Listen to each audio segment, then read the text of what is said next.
और ये एक शर्मनाक बात है कि हमारे एमपीज को स्टिचेस भी लगे, खून भी निकला।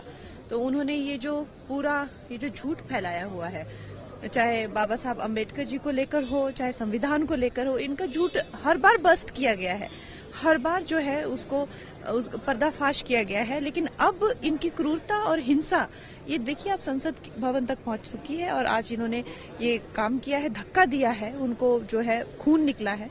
तो सब राहुल जी बी.आर. अम्बेडकर जी की फोटो लेकर शांतिपूर्वक जय भीम के नारे को बोलते हुए संसद में जा रहे थे।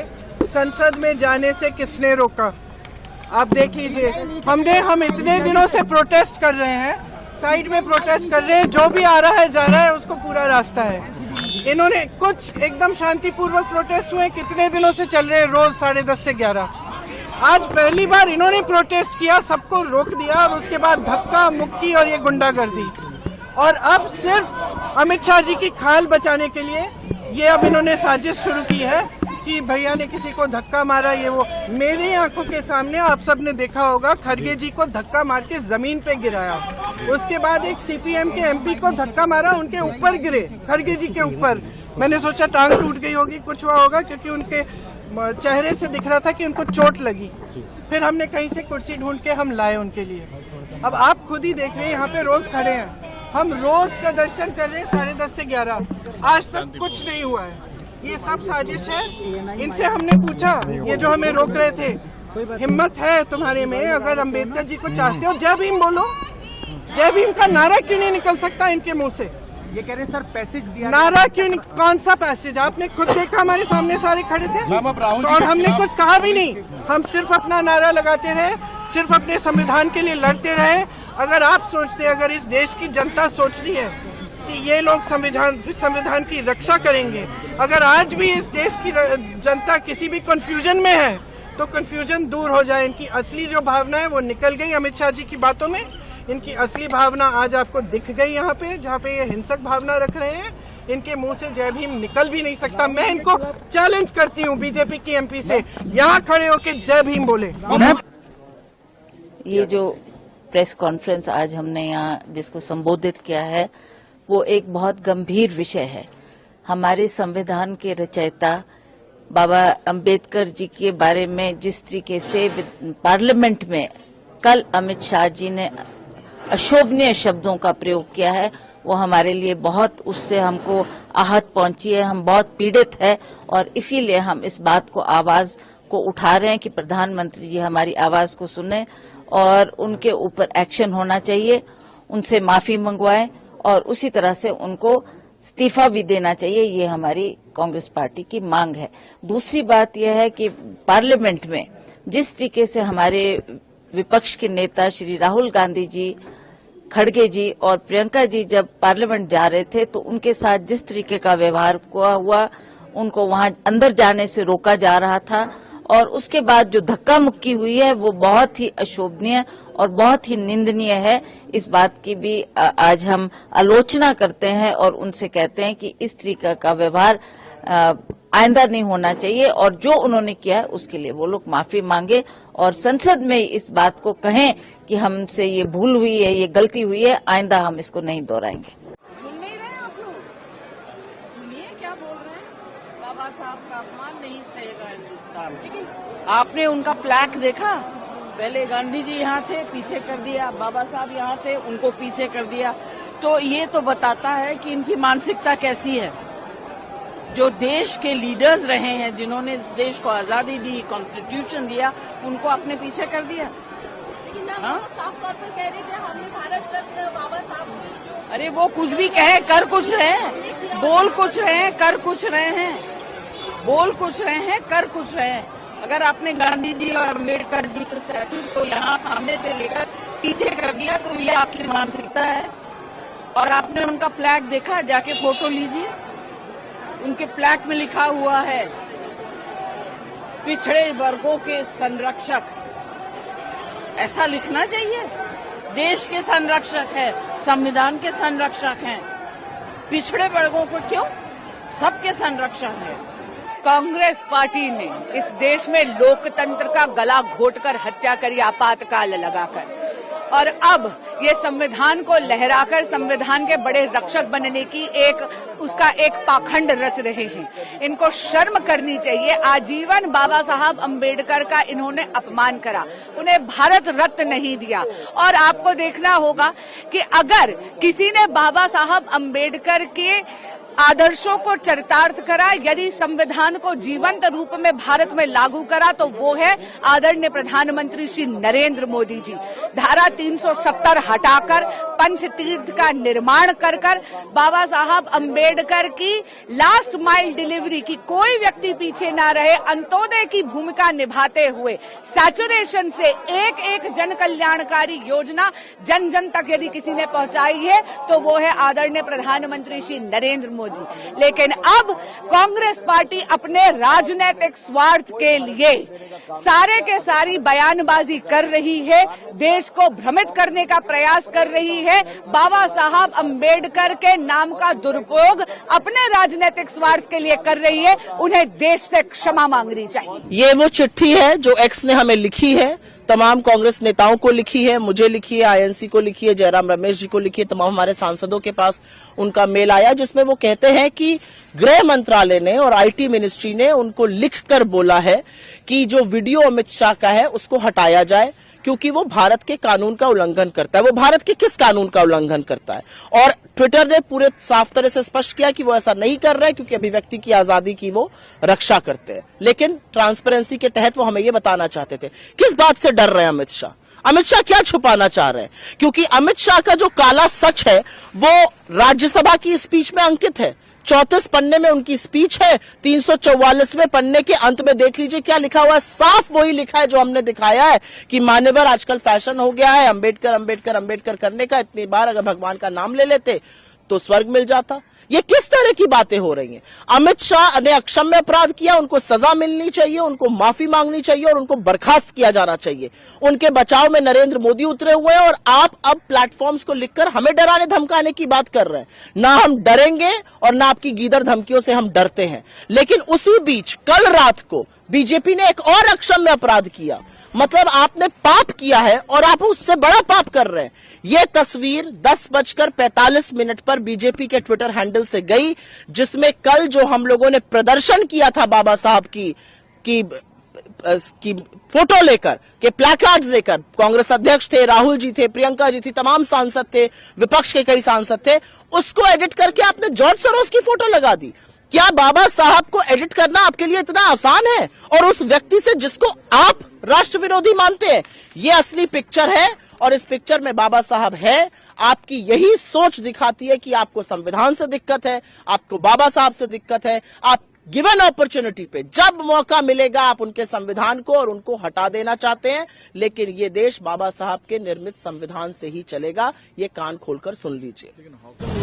ये रेगुलर जो हमारा अभियान चल रहा है विद्युत चोरी के विरुद्ध, उसी के क्रम में ये चेकिंग चल रही है। आज क्या इनपुट मिले थे जो सांसद के घर पर छापेमारी की गई? इनपुट जो पहले से थे कि प्रॉपर जो है बिजली को जो वैध तरीके से जिस तरह से उसका कनेक्शन होता है और जिस तरह से प्रॉपर उसके एसओपी है उसको फॉलो नहीं किया जा रहा है। उस क्रम में हम लोग brother don't fall. We are not going to fall any trap of them. Now the country is only one question before the country, only one question. How can a Home Minister of India use this type of language against great Ambedkar ji? How can a Home Minister of India can attack, can do this type of attack against Bala Saheb Ambedkar ji? Entire country is now demanding an apology from Amit Shah and he has to resign. Prime Minister Modi should take action against the Home Minister. This is the only one discussion happening in this country. This is only one discussion happening in this country. They have to answer. For agitating against the Home Minister who made false allegation against Ambedkar, who tried to tarnish Ambedkar's legacy. If you are going to put up a case, welcome. It is welcome for us. You can arrest us. You can put FIR. how many FIR you want to put it, but we will again and again ask the same question, ask the same demand. Amit Shah should resign, Home Minister should resign, and he should give an apology to the country. He cannot tarnish the image of Ambedkar ji in this way.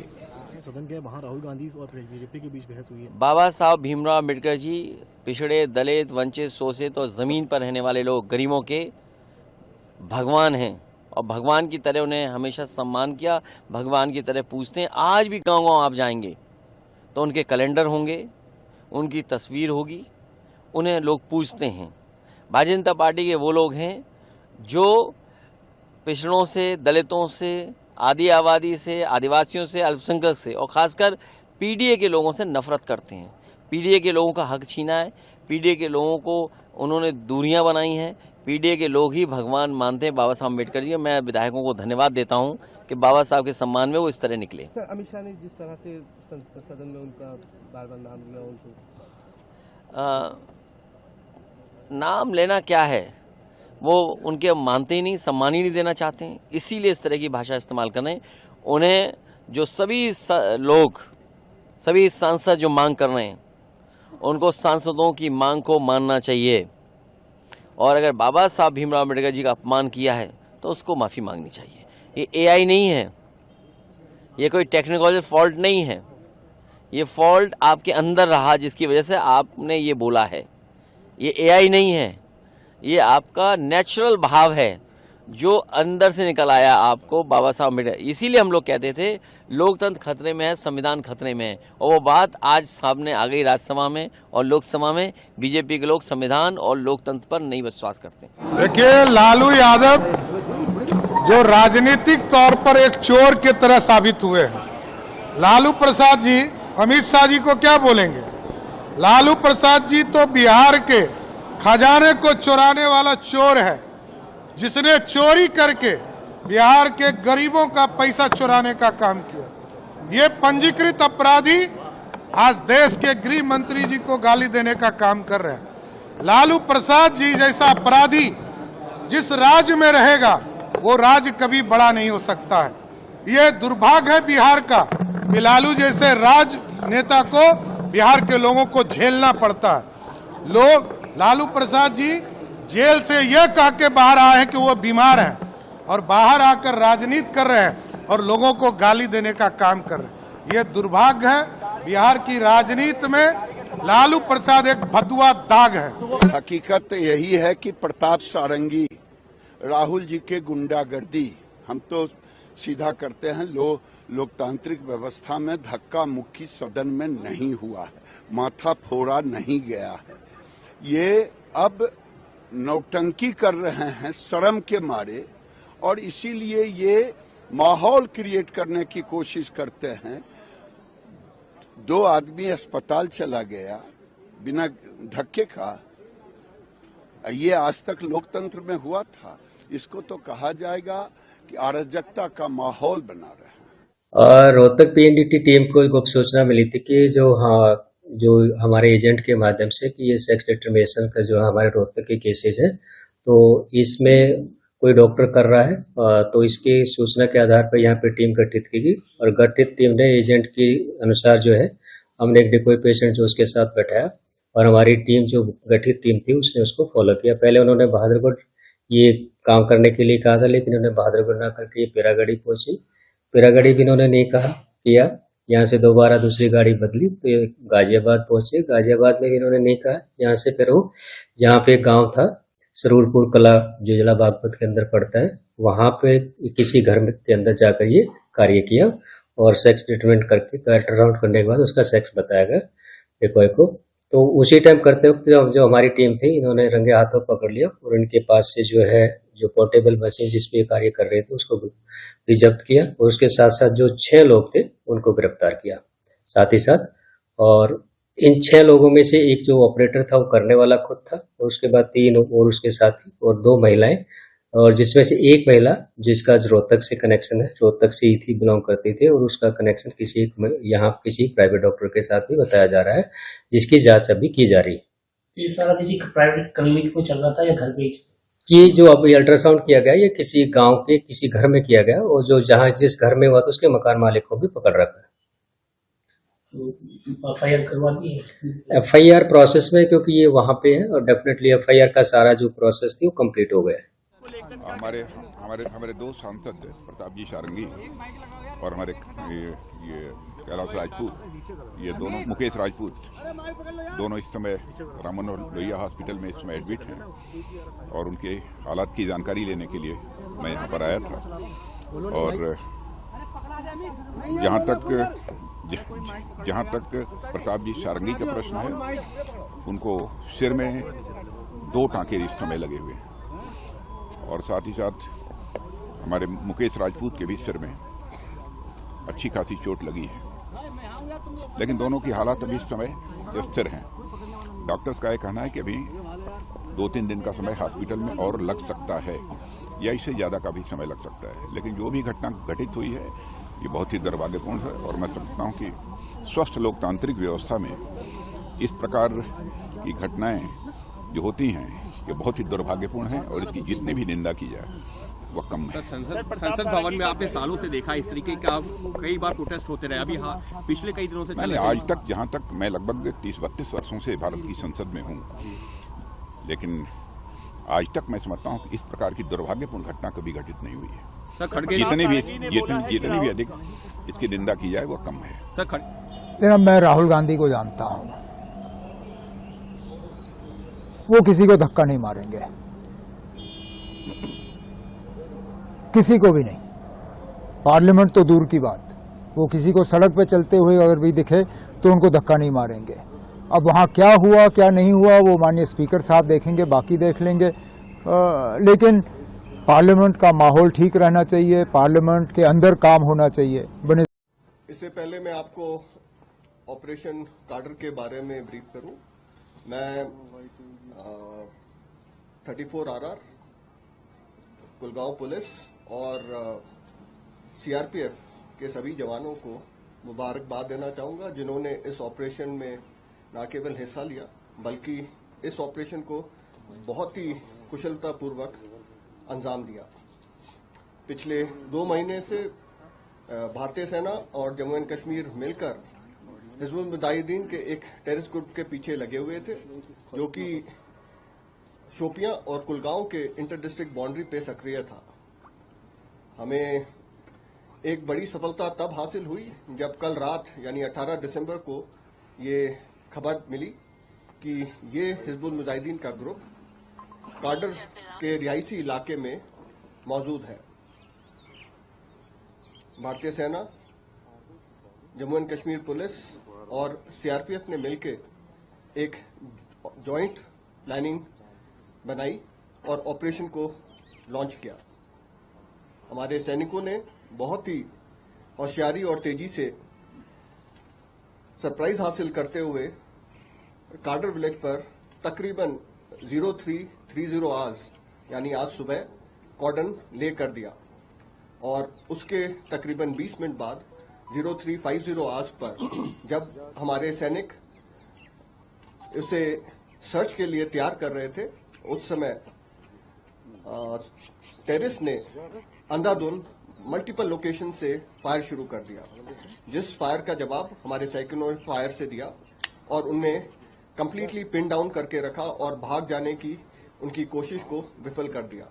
इसके बाद आम जनता की safety को महत्व देते हुए उन्हें सुरक्षापूर्वक एक सुरक्षित स्थान पर इवैक्यूएट किया गया और उसके बाद बहुत ही सहनशीलता और करेज का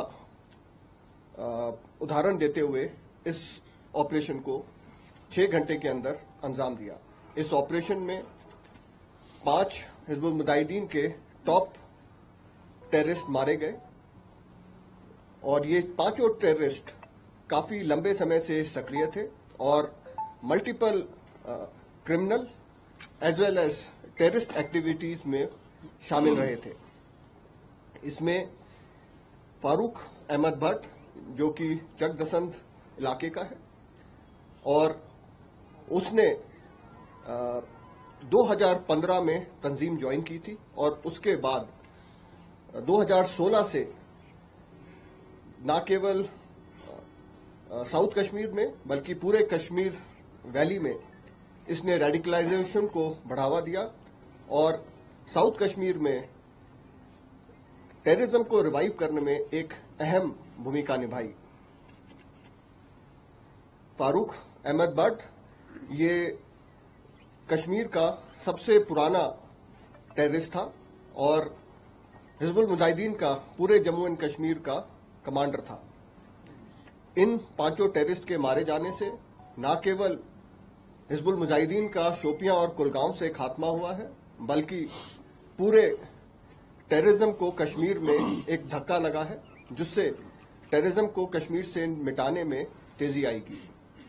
इस ऑपरेशन के दौरान हमारे 2 सैनिकों को गोली लगी और वो घायल हुए। उन्हें फिलहाल 92 BH में उनका इलाज चल रहा है और बहुत जल्द वो वहां से अपना इलाज पूरा करके स्वस्थ बाहर आएंगे। यह दुर्भाग्यपूर्ण है कि एक ऐसे बुजुर्ग या वरिष्ठ सांसद को और श्री राहुल गांधी जो नेता प्रतिपक्ष हैं इस प्रकार से व्यवहार किए हैं, उसकी तो जितनी निंदा की जाए वो कम होगी। और श्री राहुल गांधी जी के बारे में जो देश सोचता है कि वो ये हैं वो हैं, तो वो लगता है वही आचरण करने का काम कर रहे हैं। उसके लिए उन्हें माफी भी मांगना चाहिए और इस प्रकार की कृत्य के लिए कांग्रेस के राष्ट्रीय अध्यक्ष और पूरे कांग्रेस पार्टी को देश से क्षमा मांगना चाहिए। सर, अखिलेश यादव ने कहा है कि बाबा साहब दलित, वंचित और शोषित और जमीन पर रहने वाले लोगों के लिए भगवान है, उनकी पूजा की जाती है और भारतीय जनता पार्टी इन लोगों से कहीं न कहीं नफरत करती है, आरोप लगाया है। देखिए, श्री अखिलेश यादव जी से अगर मिलें तो पूछ लीजिएगा कि कन्नौज में बाबा साहब की मूर्ति किसने तोड़ी। गाजियाबाद में जब समाजवादी पार्टी की सरकार थी, एक कार्यक्रम में मोहम्मद आजम खां मंच में श्री अखिलेश यादव जी मौजूद थे, तो बाबा साहब को भूमाफिया कौन कहा। स्टेट गेस्ट हाउस कांड जो हुआ बहन मायावती जी के साथ, उसको किसने किया। तो समाजवादी पार्टी हो चाहे कांग्रेस पार्टी हो या दलितों के, पिछड़ों के, महिलाओं के, गरीबों के दुश्मन हैं, जन्मजात दुश्मन हैं। और यह इनके अंदर न कोई दलित प्रेम है, न पिछड़ों के लिए प्रेम है, न गरीबों के लिए प्रेम है। इनको केवल राजनीतिक रूप से गुमराह करके कैसे सत्ता प्राप्त कर लिया जाए, इसके लिए बेचैन है। लेकिन 2047 तक न श्री राहुल गांधी जी को सत्ता मिलने वाली है, न श्री अखिलेश यादव जी। कहाँ काहे का गृह मंत्री जी का जो राज्यसभा में दिया गया बयान है, उसको कांग्रेस पार्टी, पूरी कांग्रेस पार्टी, मल्लिकार्जुन खड़गे तो उसके एक पात्र हैं, पूरी कांग्रेस पार्टी उसको तोड़ मरोड़ कर नकारात्मक प्रचार कर रही है। आदरणीय प्रधानमंत्री जी ने लोकसभा में अपने जवाब में, संविधान पर जो जवाब हो रहा था, उसमें एक एक मुद्दे को सामने रख दिया कि कांग्रेस पार्टी ने पूरे शासन काल में पंडित जवाहरलाल नेहरू से लेकर अंत तक पूरे कांग्रेस पार्टी ने बाबा साहेब भीमराव अंबेडकर को अपमानित करने का काम किया। भीमराव अंबेडकर, बाबा साहेब भीमराव अंबेडकर की पहचान को समाप्त करने का प्रयास किया कांग्रेस पार्टी ने। उसका कोई जवाब तो उनके पास था नहीं, कोई जवाब नहीं दे पाए, इसलिए कि सच्चाई थी। पंडित जवाहरलाल नेहरू ने आरक्षण का विरोध किया, आरक्षण को समाप्त करने की वकालत की उन्होंने, और जब उनके पास कोई जवाब नहीं मिला तो राज्यसभा में जो गृह मंत्री जी के बयान को तोड़ मड़ोड़ कर जनता के सामने पेश कर रहे हैं और नकारात्मक जो उनकी आदत है, नकारात्मक निगेटिव पॉलिटिक्स करने का काम करते हैं। क्यों नहीं जवाब दिया उन्होंने प्रधानमंत्री का लोकसभा में, जो उन्होंने भीमराव अंबेडकर को अपमानित करने का जब उदाहरण सारा पेश किया, एक जवाब नहीं था उनके पास। बाबा साहेब भीमराव अंबेडकर को भारत रत्न की उपाधि किसने दी? कांग्रेस पार्टी ने दिया क्या?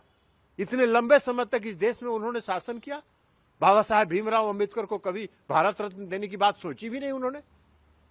भारत रत्न बाबा साहेब को किसने दिया? भारतीय जनता पार्टी के शासनकाल में मिला। भारतीय जनता पार्टी ने उनके जो संविधान के निर्माण में जो उनके योगदान है उसको स्मरण किया, याद किया और उनको सम्मानित करने का काम किया। बाबा साहेब भीमराव अंबेडकर को अपमानित करने वाले लोग, जिन्होंने आजीवन अपमानित किया, वो क्या उनके सम्मान की बात करेंगे? वो उनको क्या हक है इस देश की जनता के सामने जाने का कि बाबा साहेब भीमराव अंबेडकर को गृह मंत्री जी के भाषण को तोड़ मरोड़ कर पेश करके ये कब कुछ नहीं कर पाएंगे।